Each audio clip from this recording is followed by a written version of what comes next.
Bismillahirrahmanirrahim. Assalamualaikum warahmatullahi wabarakatuh. Alhamdulillahi nahmaduhu wa nasta'inuhu wa nastaghfiruh wa na'udzu billahi min syururi anfusina wa min sayyiati a'malina. May yahdihillahu fala mudilla lahu wa man yudlil fala hadiya lahu.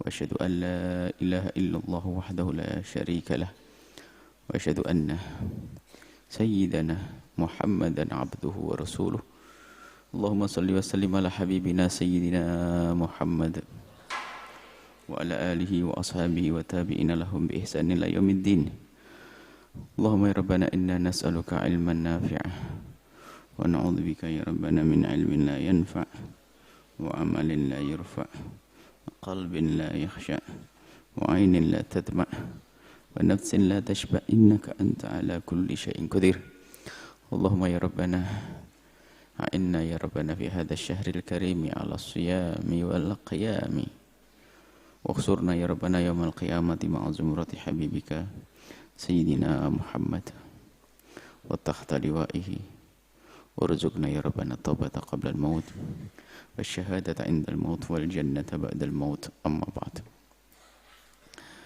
Kita lanjutkan belajar kita untuk kita agar lebih kenal agama kita, membenahi ibadah kita, yaitu dalam pelajaran fikih praktis yang kita pada pertemuan yang lalu sudah membahas tentang najis. Ada 7 najis dan tidak usah mikir yang lainnya. Najis hanya itu. Kemudian dari 7 najis itu tadi ada dibagi lagi. Ini pembagian najis. Najis dibagi 3. Dari 7 macam najis tersebut dibagi 3. Yang pertama adalah najis mukhaffafah, yaitu najis ringan. Yang kedua najis mughalladhah, najis berat. Yang ketiga najis mutawassithah, najis sedang.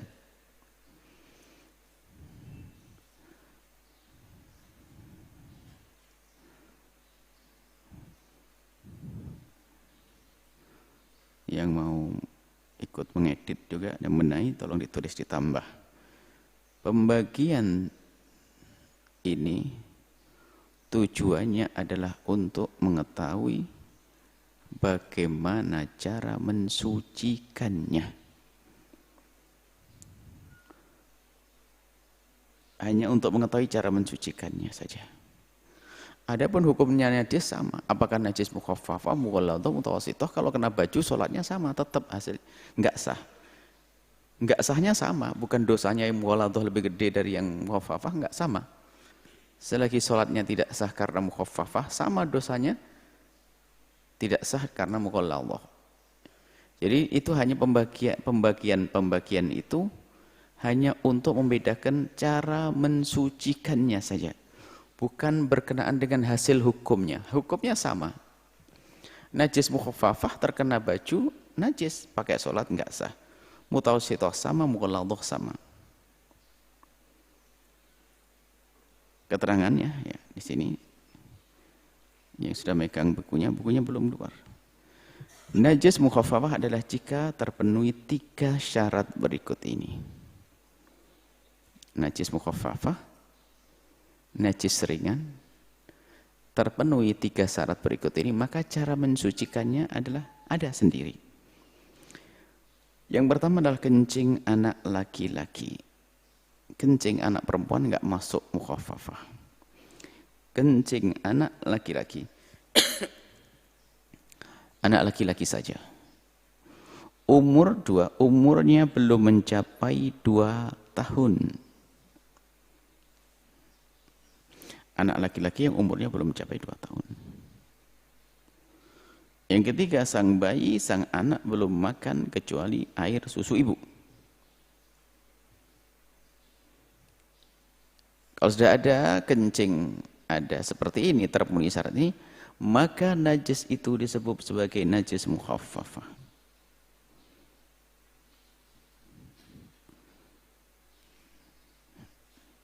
Adapun najis mughalladah.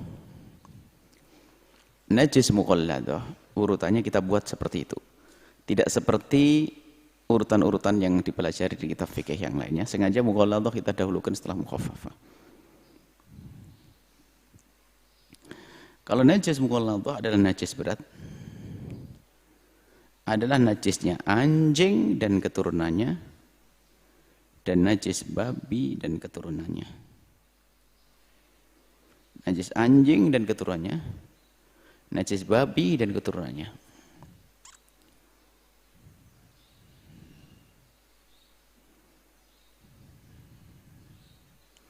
Dari anjing dan babi ini, catatan kecil ya yang harus kita ketahui bahwa dari anjing dan babi ini yang najis adalah sekujur tubuhnya, bukan sekedar air liurnya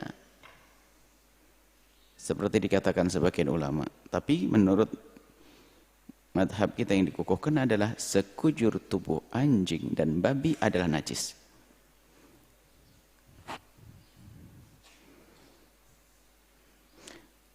Itu najis mughalladah.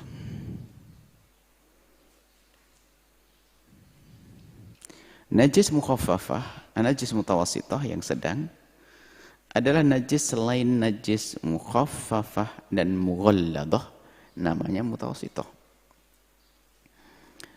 Sengaja dibalik cara ngitungnya itu tidak seperti biasanya untuk mudah menghafalnya. Sekarang coba dilacak dari 7 najis. Dari 7 najis, najis mukhaffafah.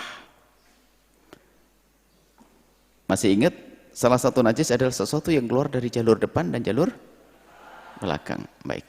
Najis mukhaffafah adalah kencingnya anak kecil yang belum mencapai 2 tahun, yang belum makan dan minum kecuali susu ibu.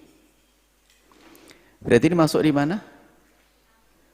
Yang pertama. Yang pertama itu bagian keluar dari jalur depan, jalur belakang. Keluar jalur depan, berarti najis yang pertama, ini bagian daripada najis yang pertama, mukhaffafah itu. Sebab tidak semua najis yang pertama mukhaffafah, ya kan? Jadi sebagian kecil dari najis yang pertama, yaitu sesuatu yang keluar dari jalur depan, itulah najis mukhaffafah. Kalau najis mughalladah adalah najis yang keberapa? 6 dan 7. Anjing dan baik, sekarang kalau ditanya, mana najis mutawassithah? Selain daripada najis mukhaffafah dan najis mughalladah, bangkai najis apa? Kencing anak dewasa? Kotoran dari belakang? Baik, khamr? Seperti itu. Jadi sengaja dibalik begitu untuk mudah untuk menghafalnya. Baik, sekarang cara mensucikan najis. Kalau najis mukhaffafah, cara mensucikannya beda. Namanya mukhaffafah ringan, beda dengan najis yang lainnya.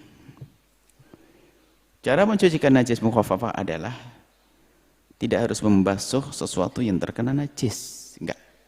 Kalau dibasuh, ya boleh, lebih. Tapi kalau seandainya tidak dibasuh, boleh.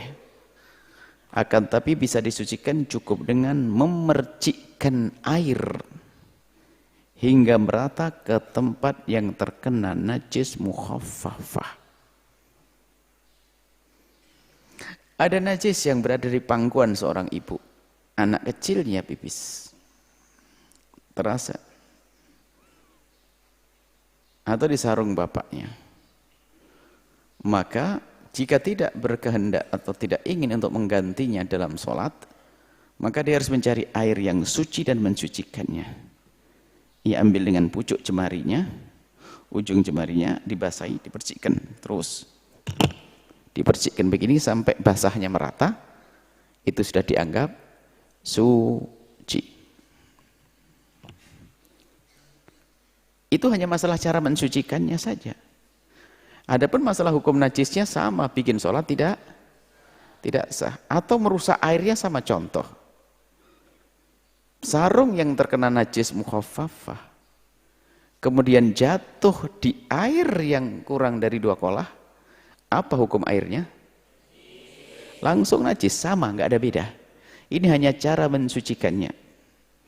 Ada yang bertanya, kenapa kok seperti itu? Itulah kemudahan daripada syariat. Seorang ibu yang biasa menggendong, karena anak kecil nempel biasanya di orang tuanya. Jangan sampai orang tua disibukkan. Dulu belum kebayang kayaknya pempes itu belum kebayang. Jadi jangan sampai seorang ibu disibukkan dikit-dikit mencuci baju. Akan tapi dimudahkan oleh syariat, cukup dipercikkan. Selesai. Ini masalah najis mukhaffafah. Ada pun najis mughalladah. Cara mencucikan najis mughalladah ada 2 syarat. Membasuh, tentunya membasuhnya dengan air yang suci dan mensucikan.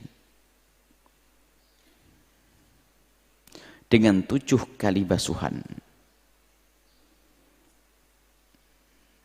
Jika itu di bak, 1 kali dibuang, 1 kali, 2 kali dibuang lagi. Kalau di sungai digerakkan 7 kali, 1, 2, 3, 4. Nah, jika kasusnya adalah di bak, kita kasih air, najis mughalladah kita letakkan di bak, kita kasih air. Setelah itu airnya dibuang, kita isi lagi yang kedua.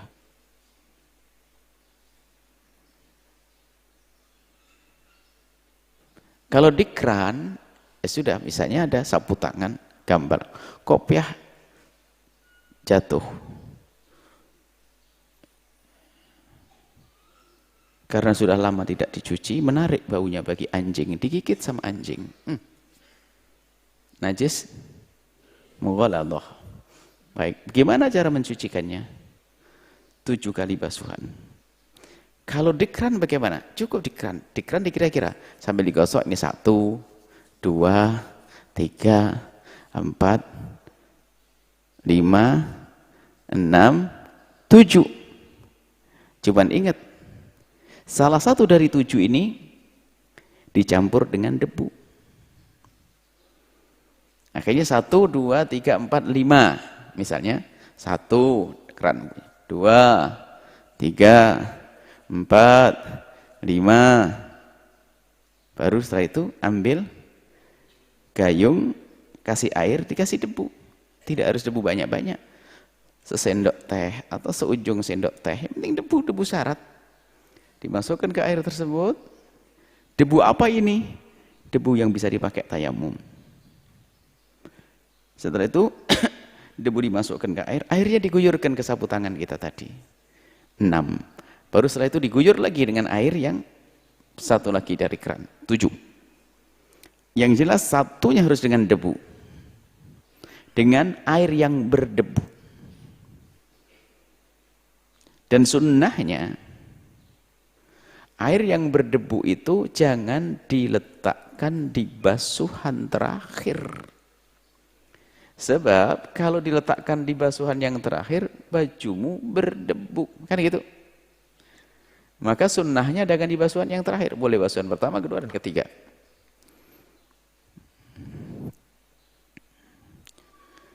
Selesai. Najis mutawassithah. Itu cara mensucikannya.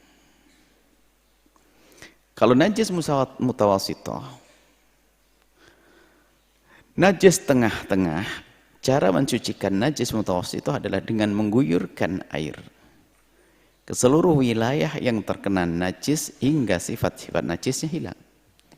Jika ada bau, ada rasa, ada warnanya harus sampai hilang. Tidak harus pakai sabun.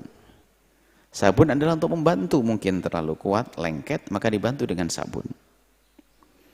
Yang jelas tidak harus sampai dengan sabun. Yang penting kita guyur, air rata, selesai. Adapun masalah kesempurnaan di dalam mencuci itu beda. Dan kita harus tahu masalah di dalam mencuci baju, kita harus bisa membedakan antara membersihkan air, membersihkan baju dari kotoran atau mensucikan baju dari najis. Baju yang terkena najis tidak harus dia adalah kotor. Bajunya baru dicuci. Cuman kepercikan air kencing anakmu. Hampir tidak terlihat bekas air kencing, tapi jelas terpercik air kencing karena kelihatan. Maka biarpun bersih, tapi dia sudah najis. Maka yang diperlukan hal ini adalah mensucikannya, bukan membersihkannya. Akan tapi ada sesuatu yang harus kita bersihkan biarpun tidak najis. Bajunya anak yang kemarin yang kamu ketemui, yang bajunya 12, mandinya, gantinya adalah sebulan sekali. Sofar 1, Muharram 1.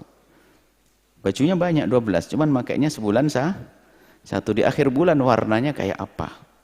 Baunya juga kayak apa? Cuman dia itu nggak pernah, dia hati-hati taruh di atas. Tidak najis. Maka kalau seperti itu namanya baju dibersihkan, bukan dicuci.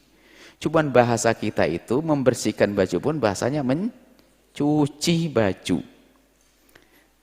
Maka ini harus dibedakan. Nanti dalam fikih mesin cuci ini dibedakan. Jadi mana baju yang najis, mana baju yang hanya kotor. Baik. Kemudian ini catatan penting supaya tidak salah faham, sebab kesalahfahaman itu menjadikan repot di dalam menjalankan perintah.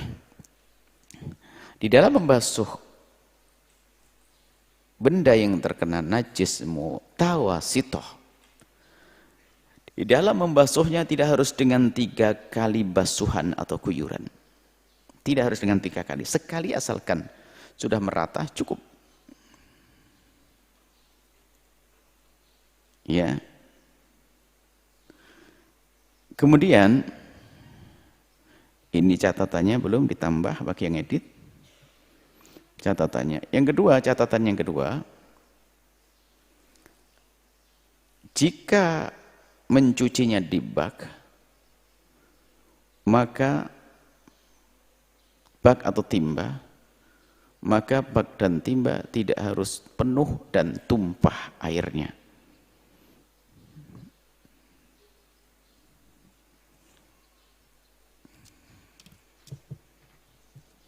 Ya. Selesai. Jadi kebanyakan ada keyakinan, namanya keyakinan orang awam, kalau mencuci baju itu harus airnya tumpah dari baknya. Sudah begitu harus 3 kali.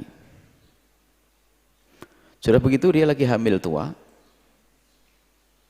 kan repot jadi. Sudah begitu ini adalah timbanya zaman dulu yang pakai begini itu. Nah, ya kan kasihan banget itu perempuan. Mencucinya sudah 3 kali, harus penuh. Sama suaminya tidak dicarikan timba yang kecil, timbanya gede lagi baknya. Baknya gede, hamil tua, 3 kali, timbanya pakai timba bambu, kletak gitu. Ya tersiksa lah dia. Maka sekali sudah cukup, adapun masalah kesempurnaan itu lain cerita, 2 kali, 3 kali. Selesai. Dan tidak harus pakai sabun. Sabun adalah bukan alat suci, tapi sabun alat bersih. Bahkan sabun tidak bisa mencucikan. Justru air kalau dicampur sabun malah menjadi air yang tidak mencucikan. Tapi bisa saja sabun itu membantu, dibersihkan dulu baru disucikan. Harus pahami. Baik, pembagian najis ditinjau dari bentuknya ada 2. Dari bentuk, terlihat bentuknya atau tidak. Dilihat dari bentuknya ada 2. Yang pertama adalah najis ainiyah dan najis hukmiyah. Catatan juga yang belum ada di sini. Ini karena sambil ngedit ya. Catatan bahwa pembedaan antara najis ainiyah dan hukmiyah adalah untuk membedakan bagaimana cara mensucikannya juga. Adapun hukumnya sama. Najis hukumiyah bikin sholat tidak sah. Najis ainiyah bikin sholat tidak sah. Tapi adalah ini masalah cara mensucikannya. Penjelasannya seperti berikut ini. Najis ainiyah dan najis hukmiyah. Kalau najis ainiyah adalah najis yang bisa ditemukan salah satu dari 3 sifatnya. kapan najis ditemukan salah satu dari 3 sifatnya, maka itu disebut ainiyah. Biarpun ain itu namanya mata, tapi bukan hanya sekedar dilihat oleh mata, tapi ya adalah yang bisa dicium oleh hidung dan bisa dirasakan oleh lisan lidah. Jadi kalau ada salah satu dari sifatnya, maka najis ainiyah. Sifatnya adalah yang pertama rasa, yang kedua bau, yang ketiga adalah warna. Rasa, bau, dan warna. Warna dilihat oleh mata, bau dicium oleh hidung, rasa dirasakan oleh lidah.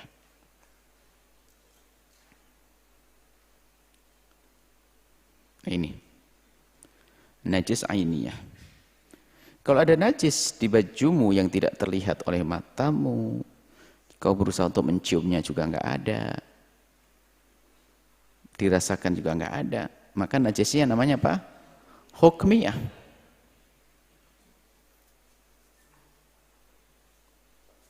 Catatan juga, banyak catatan yang belum ada.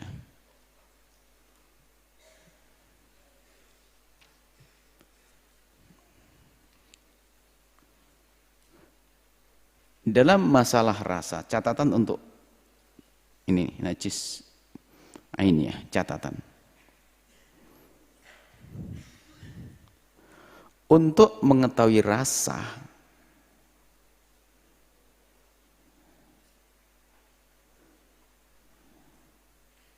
itu hanya sekedar dikira-kira saja. Dan tidak dianjurkan kita untuk menjilat najis. Enggak ada. Lantainya najis. Dilihat di mata enggak ada. Dicium juga enggak tercium baunya. Akhirnya dijilat. Jijik enggak kira-kira? Maka menjilat tidak kira-kira saja. Selagi tidak dianjurkan, ya sudah, jangan pusing. Tidak terlihat oleh mata, tidak cium bau, insya Allah sudah enggak ada rasanya.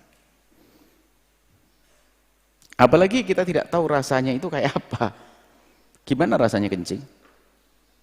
Belum tahu rasanya kencing. Betul asin. Siapa yang bilang itu asin? Siapa yang ngerasain kencing? Bagaimana akan mencoba merasakan ini? Lantainya kena kencing enggak? Dijilat, ya enggak bisa. Makanya hanya dalam diskusi fikih saja. Dalam kenyataannya enggak ada praktek untuk mengetahui rasanya.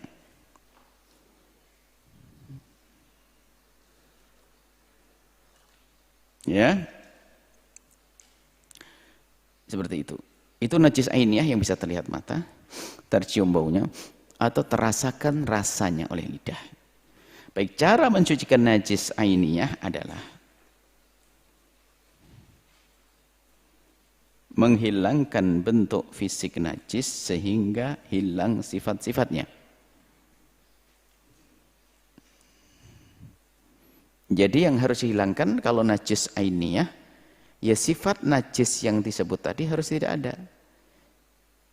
Baju yang semula berbau pesing ya harus tidak ada.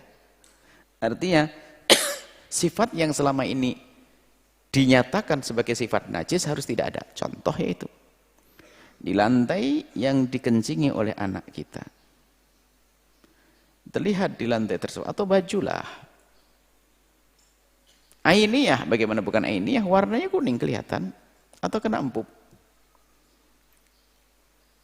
Nanya ainiyah karena terlihat oleh mata. Maka cara mensucikannya harus hilangnya warna tersebut. Kalau belum hilang adalah belum suci. Hilangnya najis tersebut, warnanya tersebut. Atau kalau bau-bau, kalau rasa-rasa. Yang kedua adalah meratakan air ke sekujur, ke seluruh wilayah yang terkena najis. Jadi harus diguyur ke wilayah yang terkena najis, kemudian dan najisnya harus hilang. Kalau tidak, enggak. Maka dari itu, waspadalah jika ada di antara kita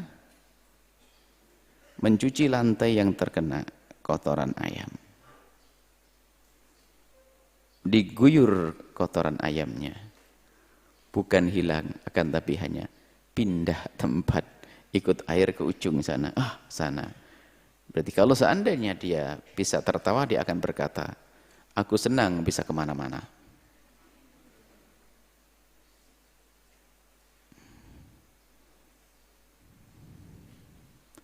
Maka kalau najis hukmiyah nanti akan digabungkan cara mensucikan najis ainiyah dengan najis umiyah dalam catatan juga. Ini masih banyak catatan yang kurang. Tolong yang ikuti, yang edit. Najis hukmiyah dulu. Kalau najis hukmiyah, najis yang tidak ditemukan salah satu dari 3 sifat. Cara mensucikan najis hukmiyah, untuk yang mengikut edit harus ada bukunya ini kalau bisa. Arifin sama siapa? Harus ada bukunya ini sama. Najis hukmiyah adalah najis yang tidak ditemukan salah satu dari 3 sifatnya. Cara mensucikan najis hukmiyah adalah dengan cara meratakan air yang suci dan mensucikan ke benda yang terkena najis tersebut. Jadi kalau najis yang hukmiyah mudah. Cukup air kita alirkan ke tempat tersebut, selesai suci. Contoh. Di lantai keramik yang kelima, 1, 2, 3, 4, 5 dari pinggir. Anak kecilmu empis di situ. Laki-laki, perempuan deh. Atau laki-laki sudah lebih dari 2 tahun. Berarti najisnya mutawassit. Terlihat menggenang air. Kemudian setelah itu, ya karena kesibukanmu, ngerjain yang lainnya, suhu udara panas, angin bertiup, hilang. Loh, nggak ada. Tapi tadi kelihatan. Dicari-cari, dicium nggak ada. Nggak perlu dijilat tadi. Dicium nggak ada. Dilihat oleh mata tidak terlihat. Tapi najis tidak? Najis. Tapi najis yang nggak terlihat. Namanya najis apa? Hukmiyah. Kalau najis hukmiyah,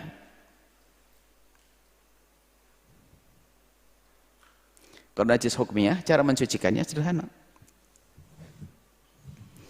Dari wilayah satu keramik yang terkena najis tadi, cukup kau ambil air, nggak usah banyak-banyak.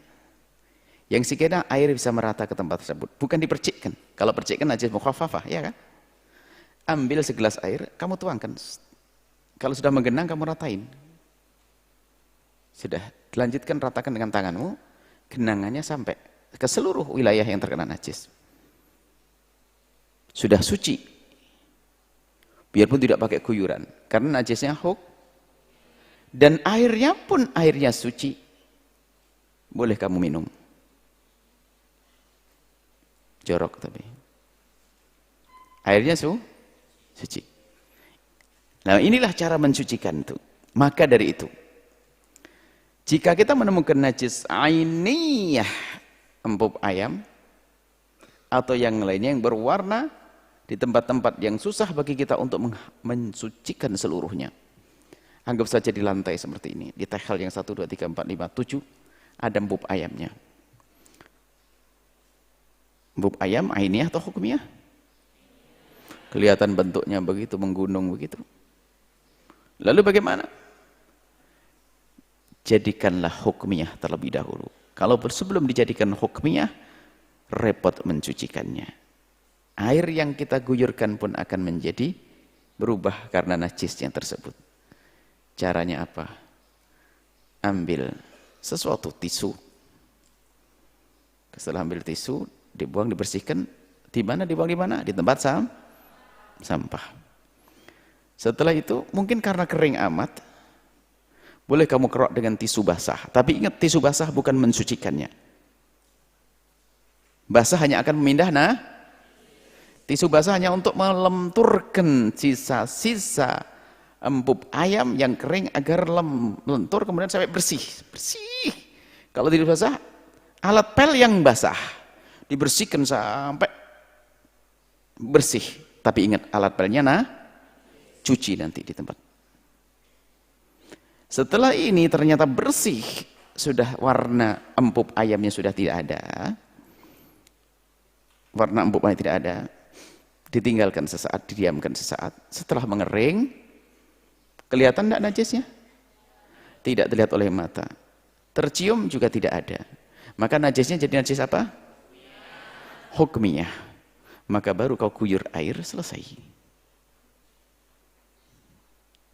Kalau ingin mempercepat mungkin karena lantai segera ingin dipakai, karena najisnya kuat banget warnanya, kamu hapus dengan tisu basah atau anduk yang alat pel, basah telah bersih. Untuk mempercepat pengeringannya adalah kamu ambil tisu kering. Ini belum mensucikan, hanya dalam rangka menghilangkan ainun najasati. Tisu kering kau tumpangkan di lantai yang basah, dan basahnya basah najis. Awas, tisunya najis. Kau buang. Setelah kau hapus dengan tisu, kering atau tidak? Kering dan tidak ada sisa, nggak ada bentuk najisnya, nggak ada baunya. Maka setelah itu menjadi najis apa? Hukmiyah. Boleh kau guyur, nggak usah banyak-banyak. Setengah gelas pun juga cukup, kau ratain. Yang penting dari awalnya airnya mengguyur, sedikit, biarpun sedikit, setelah itu menggenangnya itu diratakan. Setelah itu menjadi air suci.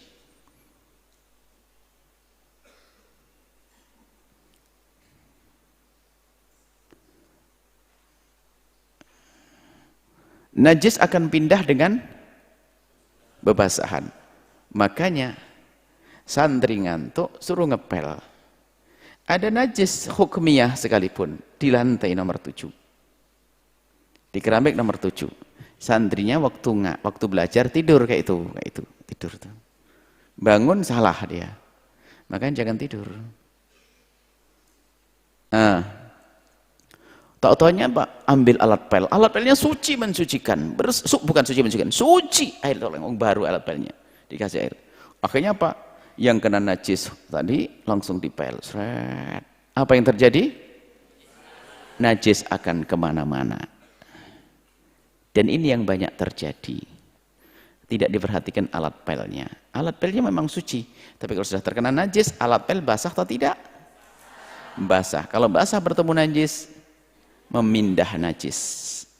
Ini juga masuk catatan lagi. Banyak ini. Catatan.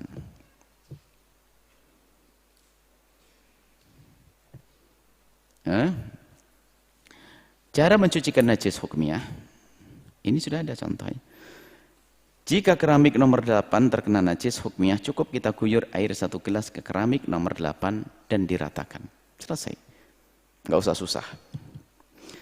Cara mencucikan najis ainiyah, ini pengulangan tadi keterangannya, ini baca nasnya saja. Di buku yang nanti bisa kalian miliki. Tapi dia berharap kalian belajar mencatat. Jangan mengandalkan kitab ini. Semuanya mencatat. Cara mencucikan najis hukmi ainiyah adalah jadikan najis tersebut menjadi najis hukmiyah. Tadi dikorek, dihabiskan, dilap pakai tisu basah atau apa, sampai tidak ada warna dan tidak ada baunya. Maka menjadi najis Setelah itu diguyur air seperti mengguyur najis hukmiyah. Karena memang hukmiyah tadi sudah diterangkan. Selesai. Fikih mesin cuci. Semuanya sekarang kenal mesin cuci. Dulu enggak ada dulu mesin cuci. Mesin cuci. Di dalam mencuci dengan mesin cuci sebaiknya dipisah terlalu. Sebaiknya, bukan harus. Sebaiknya dipisah antara pakaian atau baju yang kotor dan baju yang najis. Ada beda baju yang kotor dan baju yang hendaknya dipisah supaya tidak memberatkan. Kalau dianggap najis semuanya boleh-boleh saja. Misalnya baju suamimu, ini kan suamimu nggak pernah ngompol, suamimu pilah. Baju anakmu suka ngompol, pisah. Ini kena pis dan sebagainya. Sebab apa? Cara mencucikannya beda. Jika baju hanya sekedar kotor, nggak perlu pakai suci, nggak perlu cara pensucian. Baju kotor, baju kotor daki, ya enggak, keringat, berhari-hari tidak dipakai. Karena baju hanya sekedar baju kotor, maka cara membersih nggak pakai mencuci. Mencuci di sini nggak ada. Karena bajunya tidak najis. Kalau baju kotor suka-suka ente. Letakkan mesin cuci, airnya sudah ada pun nggak ada masalah. Kasih sabun bareng-bareng juga tidak ada masalah. Karena di sini kita tidak mensucikannya, kita hanya membersihkannya. Setelah kita campur sabun airnya, baju kita masukin, diaduk sampai bersih, dikasih air lagi terserah, itu nggak ada masalah. Karena bajunya memang tidak najis. Yang jadi masalah karena ngertinya mencuci itu hanya dengan cara ini, maka di saat ketemu baju najis, caranya seperti ini, maka bajunya tidak suci. Ini karena tidak membedakan antara baju kotor sama baju najis. Kalau baju najis kita perlakukan beda. Kalau baju najis cara mensucikannya adalah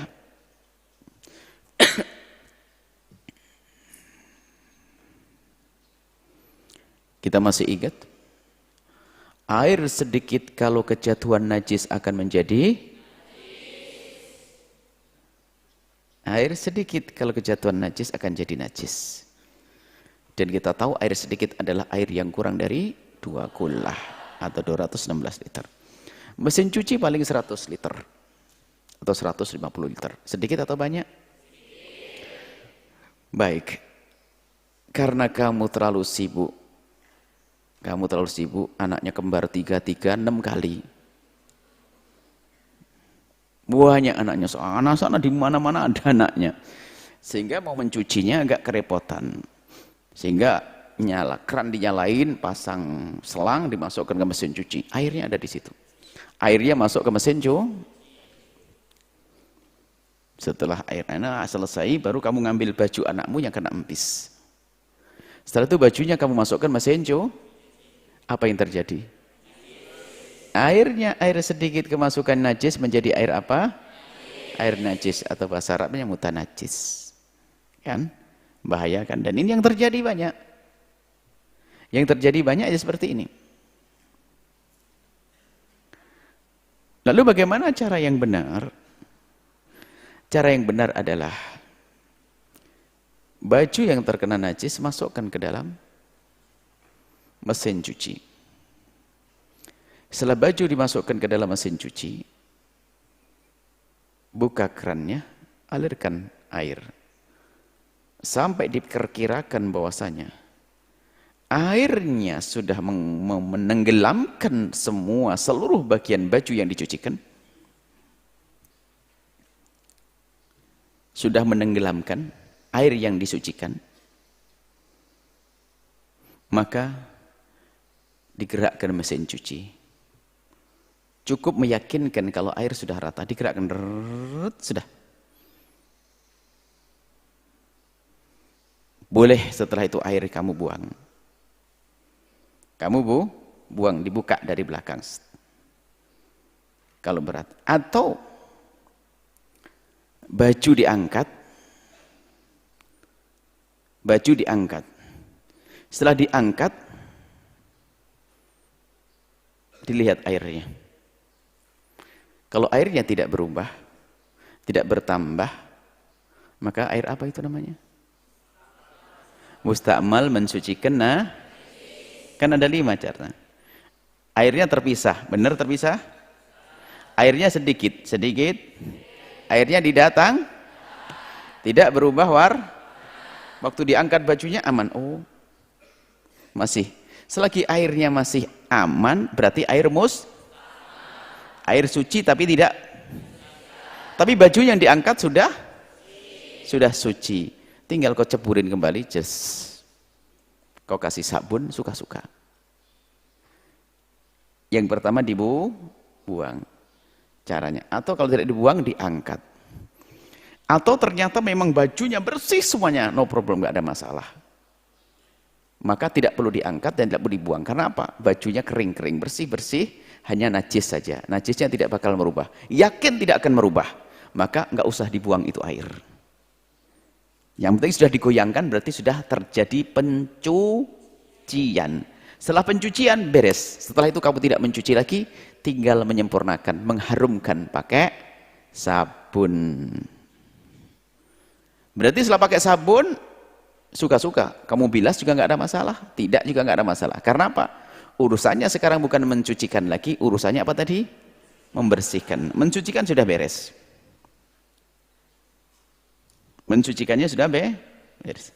Sebenarnya yang perlu dikritiki hanya satu kesalahan tadi, bahwa airnya didahulukan, kemudian najisnya baru masukkan.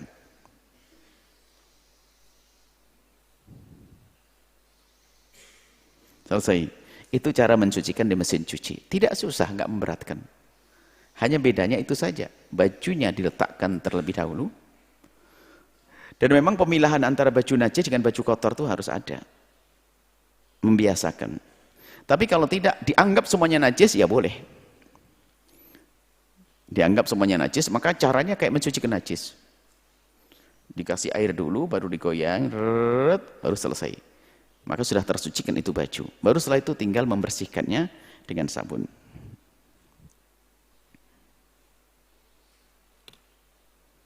Baik, selesai. Kemudian ini mesin cuci. Cara membersihkan mesin cuci. Tidak harus mesin cuci. Kita tidak pakai mesin cuci, tapi pakai bak juga sama.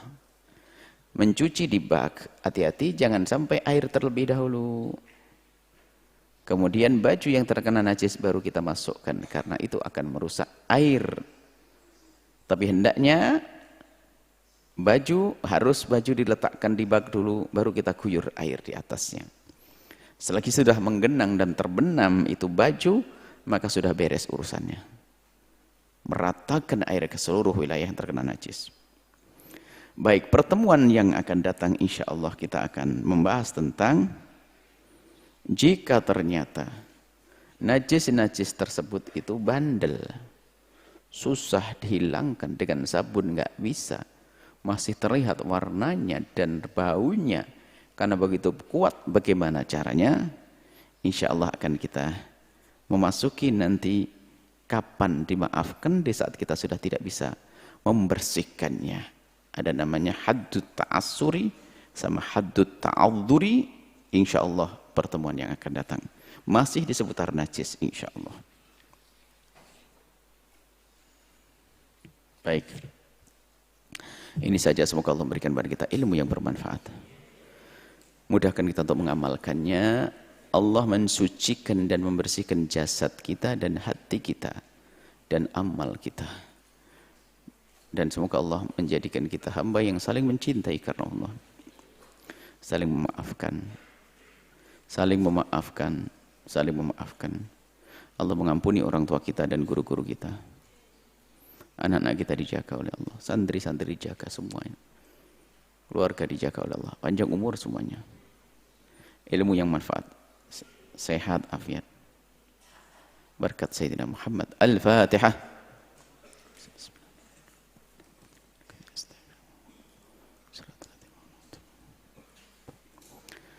Wabillahi taufiq wal hidayah. Assalamualaikum warahmatullahi wabarakatuh.